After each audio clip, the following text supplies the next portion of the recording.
Alright, quick explanation because it happens quick. I had to blow it up. It caused that save game glitch that we were talking about.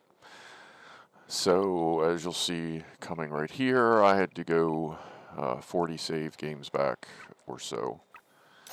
And you're staring at an already glitched buggy. It was glitched from launch. And I can tell that because of the save game files. So right there I blew it up. But I wanted us to have a buggy anyway. So I figured instead of trying to do like some YouTuber seamless, oh yeah, I just happened to get it working, I figured I would just ship a replacement. And then figured, okay, I guess I'll record it. More to that story as well. So this is 20 minutes video of a 2-hour play session. I didn't feel like having to sit through basically the same flight that we had just did. So to fix fix my mistake, fix the game's mistake, whatever, I airmailed a replacement. Buggy, which the buggy does kind of glitch out at one point during launch, but the final product isn't all clipped together and stuff. So, after the stream, I kept messing around with it, trying to like reload it. It just was bugged out. So I finally gave up, got something to eat, came back, went, alright, you know what? I'm going to do this, what you're watching now. So I got in, turned on OBS, I went, but I'm going to record it, building the rocket, yada yada. So I fired up OBS, started recording, and fired up the game, and I went, you know what, just one more time, why not, just whatever, it's a fresh restart, let's see what happens. And the buggy worked. It was glitchy, it was still bouncy, but I drove that thing around for 45 minutes, figuring I'll record having it work, and I drove across Eve with lots of reloads, and I finally got to the ocean. Got some pictures and stuff. I'm going to post them on Discord, and I post them on the Kerbal official program. And I'll use one for the thumbnail in this video. But got all the way down there, went, alright, we're good. And then I figured I would leave the buggy by the water. Next play session. Show you, hey, we got it, everything's cool. So I went into the tracking station, and I went to the satellites, because I figured we would start the game at the satellites, and then I would go, hey, haha, I got the buggy working. Well, I went to the satellites, and as soon as I did that, the mothership exploded. I had no idea. Then I went back to the buggy, and it was like twitching and bouncing around on the ground really bad. So I saved the game. It actually saved. I exited out of it, and then I decided, all right, well, I mean, that's good enough for now. Let's check the video. Let's see how the video did on recording. So I let OBS finish the recording, and it literally recorded one frame every 5 seconds. So that was like about an hour wasted. So at that point I decided, you know what? I was talking about that save game glitch in the stream. Why don't I go take a look? And holy moly. So our save started around a gig. Around a meg, a small save game, and it slowly grew to 5.5 megs until we flew that mission. Within 15 minutes of a couple saves, it went from 5.5 megs to 638 megs. And all we had accomplished was launch, and that was as we were approaching Eve. So I don't know what happened. But yeah, we got hit by that bug. We got hit bad. That's why, like in the very beginning, you see me like circling 137. That was one of the last ones that kind of recovered, because after a little while the gigs started to go down again, which is really weird. So I had to go all the way back to where when we initially deployed the buggy, that was the last save before everything got a little too crazy, like really took off. So that's why you saw me destroy it. And as soon as I destroyed it, I saved the game, and it went from 638 megs to back down to like 6 megs, just by destroying the buggy. So that thing got really glitched really bad when it got squished and all clipped together. So here I am just throwing together a one-way rocket to send our replacement. And there were some difficulties. I clipped out here to set up my transfer window for Eve. Spin, spin, spin. Here we go. Oh, and the launches are a little loud. Not too loud. I turned the... Yeah, I went... One of them, as soon as I loaded it, just blew up. And then that one too. The struts were getting really glitchy, so I came back in and just strutted the hell out of the boosters, and that seemed to sort it out. Though, unbeknownst to me, we still had an issue, which you will see here shortly.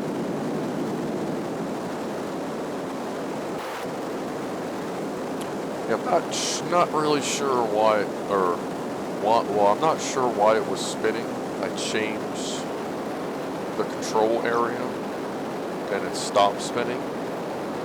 So I'm not sure where it was getting control from. But once I set it to be controlled by the topmost control pod, it was fine. I don't know what I was doing here. I think I forgot that I was recording this on YouTube. I guess we'll have to get to that.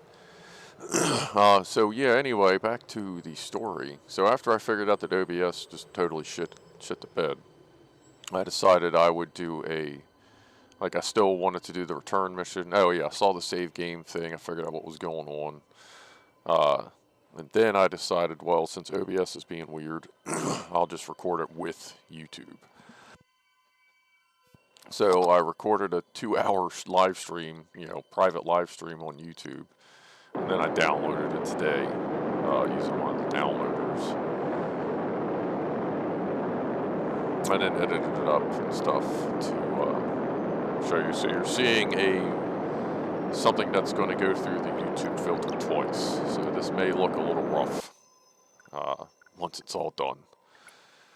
But yeah. So at least now I know what I'm looking for, and I went back and looked at some of my other saved games from campaigns, and there are other ones that have hit over a gig, and then I've gone through and seen, well, what was a gig, and I had various vehicles that I then deleted, or started everything over, or reloaded, back to the VAB and modified. Like some of my saves would go from 5 megs to a gig to 5 megs to a gig. It was back and forth, so I was just pinging some glitch.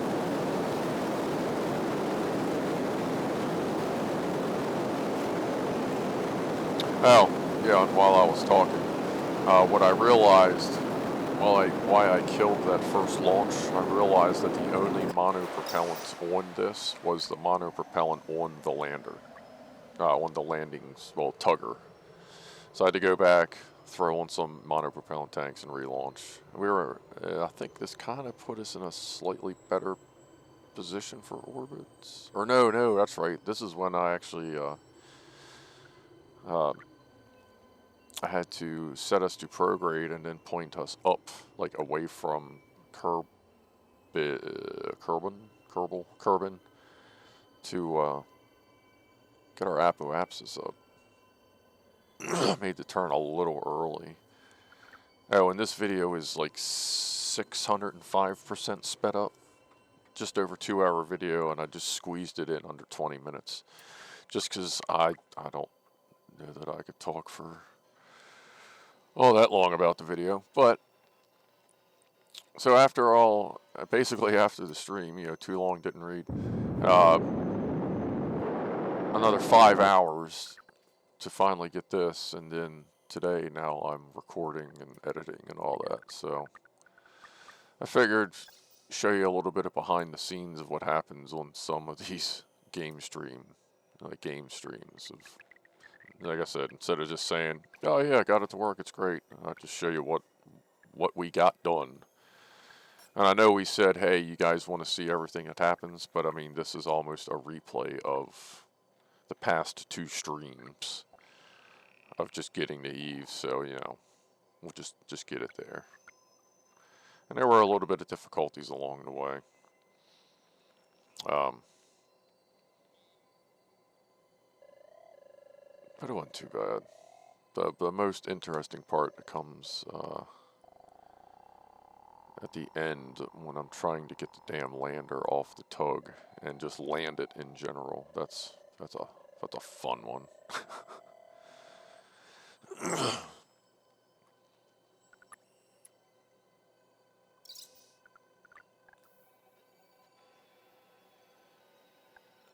And it turns out I really didn't need that gigantic ball of hydrogen, but it came in handy anyway. I was just trying to not make the rocket super, super tall, like the big floppy donkey dong rocket that, brought us here originally. I still got to work on my wide rocket skills. It may just involve a lot of fairing, I don't know, but fairings in this game kind of suck. Currently. Oh, and the developers also just announced that they are going to be slowing the cadence of the updates, which was a really odd statement. A couple of the people have kind of like broke it down in their opinion, and it's really weird the way it was worded. It was some really generic PR stuff that, like, we know like nothing bad's going to happen to the game, but like it would be more acceptable to slow down the updates if you didn't start us at basically full price for the game and you gave us 15% of the game. Like, we understand what early access means, but like, come on. They're talking, like, part of their statement was, oh, we're investing time and investing this. It's like, yeah, and we're investing time and money in this as well. Like, don't forget about us. We understand, like, Kerbal Space 1 had, 12-year development? 12 years of development? 11, 12, something like that. So I expect, similar results for Kerbal 2, but, like, don't leave the early access people hanging for, like, months and months at a time. Well, anyway, that's my take on it. If you're gonna go public with early access, there should be updates every 8 weeks or less. If you can't do 8 weeks or less, then you need to wait to release, even for early access. My opinion. I don't know how any of that shit works, but that's just my point of view. Is you should have been a little more prepared. But yeah, as you can see, since this is a one-way trip, we're just diving right in. Venus, as we saw, has quite an interesting atmosphere. It's very thick. And hey, while we're I won't talk over the engines too much.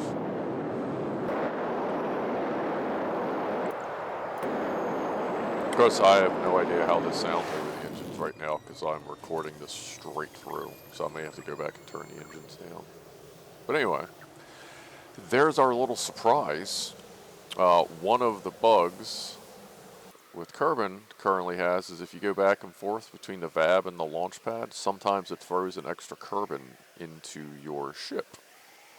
Problem is, this only had one seat, and it was that seat, and I did not notice at any point until,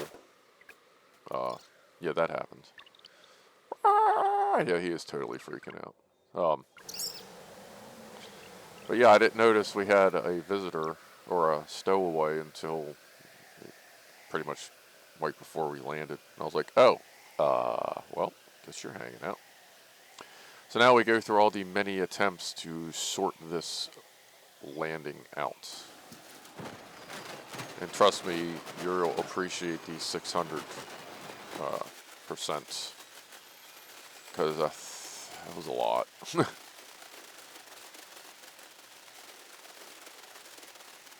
But I guess while we're landing, why don't we have a quick toast if you want to go grab some. Because you know that's kind of what we do on this channel. Yeah, the landing, like, even with the extended decouplers and everything, and the proper ship, which maybe it didn't glitch because there was a passenger on it. But it just, like, it just wasn't very durable. It just kept popping wheels, like, constantly. Even though we were coming in at, 2 meters a second, most of this stuff is rated for 15 meters per second, so it was kind of frustrating. So it just, oh boy. Sounds like balloons popping when it's fast forward. But yeah, let's do our toast. Grab your stuff. I have my train wreck.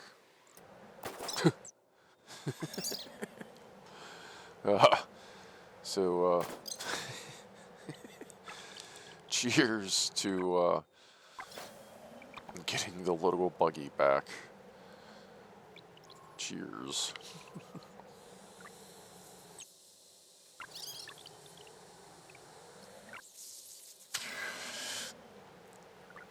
Oh, and you'll see me keep dragging the mouse over Tomford, the Kerbin. But for some reason, he can't, or he or she, they cannot get out of the seat. It says they're obstructed. Bonk.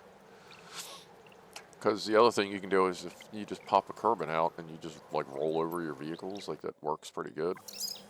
But nah, just I guess the seatbelt got stuck.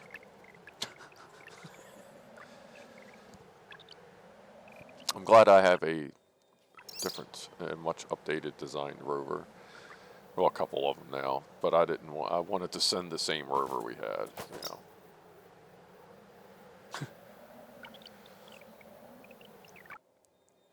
I guess. Oh yeah, I was like, whoops, too far. So what ended up finally working. I don't know if this is the one. Yeah, like just pick and roll. Roll when you come down, and it absorbs the impact strength. So then all I had to deal with was the decoupler. Ta-da! So we have a rover on Eve.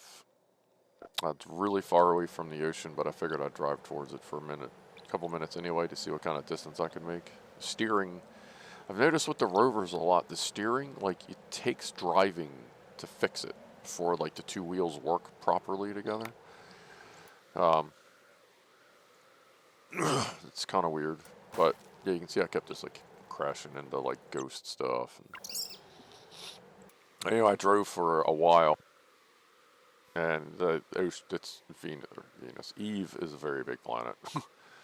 I really made no headway getting any closer to the ocean, but maybe that's something we can do later when we're going to have to send a rescue mission for our boy here, or our girl here, for them. So yeah, we now have a functional buggy on Eve, as well as a stranded Kerbin. So,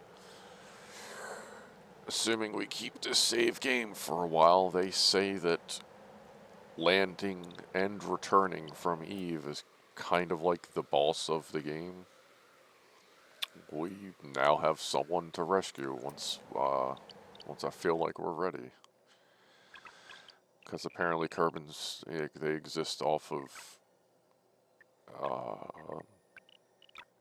I don't know, light. But, that's it. So, see you next week. That was quick. Alright. Talk to everybody next week. See ya.